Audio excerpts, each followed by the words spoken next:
இந்த உலகத்தில் சில குழந்தைகள் சிரிக்கிறார்கள். ஆனால் அந்த சிரிப்பின் பின்னால் ஒரு சிறிய ஏக்கம் இருக்கிறது. அது அன்பு குழந்தைகள். ஹோம். மழை பெய்யும் ஒரு மாலை. நிலா ஜன்னலருகில் நின்று வானத்தை அம்மா, நீங்க என்னை நினைக்கிறீங்களா என்று அவள் மனதில் கேட்டாள். அதே வீட்டில் அருண். எல்லாருக்கும் தைரியம் சொல்லும் பையன். ஆனா இரவு வந்தாலோ தலையணையை கட்டிப்பிடித்து மெதுவா சொல்வான். ஒரு முறை, மகனே, யாராவது அழைத்தால் போதும். ஒரு நாள் அவர்களுடைய மிஸ் சொன்னார், உங்க மனசுல இருக்கிறதை ஒரு கடிதமா எழுதுங்க. அந்த இரவு சின்ன கைகளில் பெரிய உணர்ச்சிகள் எழுதப்பட்டன. அம்மா, நான் நல்லா படிக்கிறேன். ஒரு நாள் யாராவது என்னை தங்கள் குழந்தையா ஏற்றுக்கொள்வாங்கன்னு நம்புறேன்.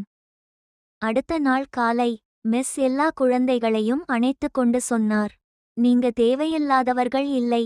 நீங்க இந்த உலகத்துக்கு ஒரு பரிசு. அந்த நாள் முதல் அவர்களின் ஏக்கம் முழுக்க மறையவில்லை.